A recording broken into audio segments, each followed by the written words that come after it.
मैं इसके विरोध में ही हूँ और जो उन्होंने निर्णय लिया है वो कानून उनको वापस लेना चाहिए, वो निर्णय उनको वापस लेना चाहिए। जो फेयरनेस और डिस्क्रिमिनेशन बेस्ड प्रॉब्लम को डील करने के लिए हायर इंस्टीट्यूशंस में लाई गई हैं, मैं उनका भरपूर स्वागत करता हूं। ये कानून आने के बाद हम दोनों के बीच में एक आपसी मतभेद रहेगा, डर का माहौल रहेगा कि हम उनसे थोड़ी दूरी बना के, ये यूजीसी में है ऐसा। सन 2002 से संचालित श्री हनुमंत छाया ज्वेलर्स असली सोना कुशल कारीगरी सोने चांदी के विक्रेता, मेडिकल कॉलेज के आगे दिल्ली रोड, सागर। यूजीसी इक्विटी रेगुलेशन 2026 लागू होते ही देश भर के कैंपस में विरोध तेज हो गया है और छात्र इसे समानता के बजाय विभाजन का कानून बता रहे हैं। सागर की डॉक्टर हरि सिंह गौर केंद्रीय विश्वविद्यालय में छात्रों ने खुलकर कहा कि यह नियम एकता तोड़कर वर्ग संघर्ष को बढ़ावा दे सकता है। कुछ छात्रों ने नियमों का समर्थन किया, लेकिन झूठी शिकायतों पर सख्त कार्रवाई और पारदर्शी कमेटी की मांग रखी। विरोध करने वालों का कहना है कि इससे स्कॉलरशिप, रोजगार और बुनियादी छात्र मुद्दे पीछे छूट जाएंगे। अब सवाल ये है कि यूजीसी इन नियमों में संशोधन करेगा या देश भर में बढ़ते गुस्से को अनदेखा किया जाएगा। मैं इसके विरोध में ही हूँ और जो उन्होंने निर्णय लिया है वो कानून उनको वापस लेना चाहिए, वो निर्णय उनको वापस लेना चाहिए, क्योंकि इससे ये सरकार हमें बांटने का काम कर रही है। क्योंकि अभी तक हम सभी जैसे छात्र और हमारे बहुत सारे संगठन, जैसे हमारे विश्वविद्यालय में भी और बाहर का भी अगर देखें तो हम लोग जैसे स्कॉलरशिप बढ़ाने के लिए आंदोलन कर रहे थे या उसमें निरंतर लगे हैं, और जैसे हॉस्टल में सीट्स वगैरह जो नहीं मिल रही थी उनको बढ़ाने में लगे हुए थे।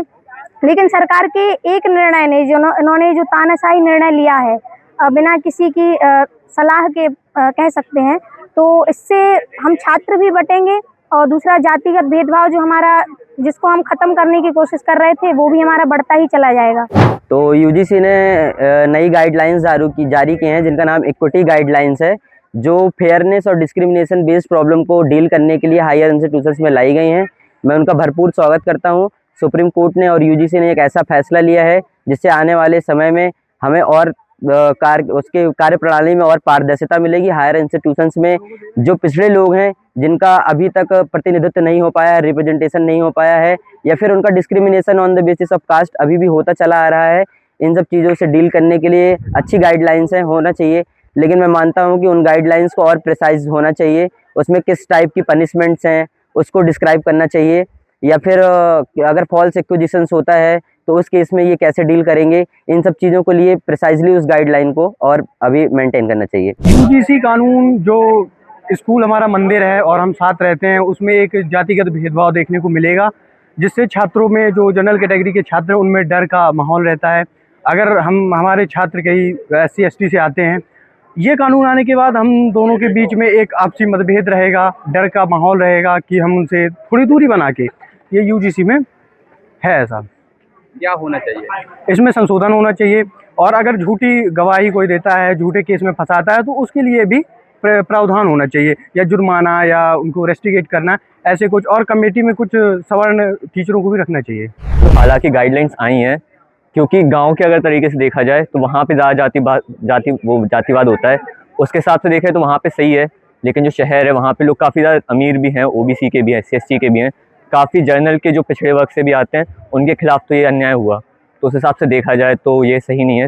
OBC को नहीं करना चाहिए था, क्योंकि इसमें SC ST के साथ काफ़ी भेदभाव होता है, OBC का तो वैसे ही भेदभाव नहीं होता। तो अगर देखा जाए तो ये तो गलत है मेरे पॉइंट ऑफ व्यू से। संशोधन में सरकार केवल छात्रों के बीच में, जो छात्र आज एक हैं और सरकार से स्कॉलरशिप, फेलोशिप के मुद्दे पर बात कर रहे हैं, एडमिशन के मुद्दे पर बात कर रहे हैं, उनको बांटना चाहती है। सरकार का एजेंडा है कि एक रहेंगे तो ये लोग हमारे खिलाफ लड़ाई लड़ेंगे, लोकतांत्रिक तरीके से आवाज़ उठाएंगे। इसलिए वो लोग बांटना चाहते हैं कि जब विश्वविद्यालय के छात्र, देश का युवा दो वर्गों में बंट जाएगा तो उनकी वर्ग संघर्ष में लड़ाइयाँ होंगी और राजनीतिक रोटियाँ सेक पाएंगे। और उनके जो आधारभूत मुद्दे हैं, रोजगार, नौकरियाँ, ये सब चीज़ें छात्र जीवन से और इंस्टीट्यूशन से गायब हो जाएंगी। और इंस्टीट्यूशंस में भी वर्ग संघर्ष की स्थिति, आज जैसे कि आपको देश में अलग अलग जगह मिल रही हैं, अलग अलग लोग कमेंट कर रहे हैं वर्ग संघर्ष कराने के लिए, राजनीतिक रोटियां सेकने के लिए, विश्वविद्यालय उनसे बचा है। आप विश्वविद्यालय को भी ये वर्ग संघर्ष की जगह बनाना चाहते हैं शिक्षण संस्थान को। तो क्या होना चाहिए अब इसमें? इसमें होना चाहिए कि आप नियम लाइए, कानून लाइए। अगर देश में भेदभाव हो रहा है लेकिन उसको एक तरीके से नहीं, अगर कोई उसका वायलेशन करता है तो उस पर कार्रवाई हो। कमेटी में ट्रांसपेरेंसी होना चाहिए।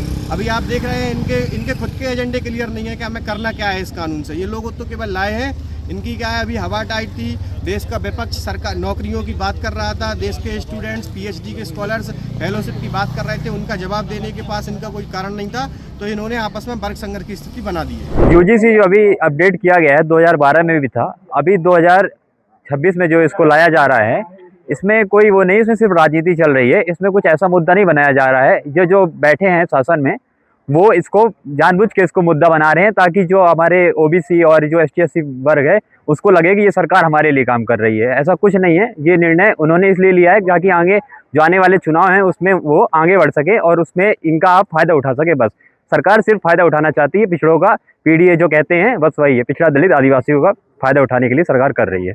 सन 2002 से संचालित श्री हनुमंत छाया ज्वेलर्स, असली सोना, कुशल कारीगरी, हसमुख स्वागत, सोने चांदी के आभूषणों के निर्माता, हार एवं चूड़ी, वेंदी, गर्दन, पायलों की हजारों वैरायटियां एवं चांदी की मूर्तियां और बर्तन, राशि रत्नों के विक्रेता। एक बार हमारे शोरूम में अवश्य पधारें। हमारा पता है मेडिकल कॉलेज के आगे, दिल्ली रोड, सागर, SCJ ब्रांच 2, सराफा बाजार, सागर।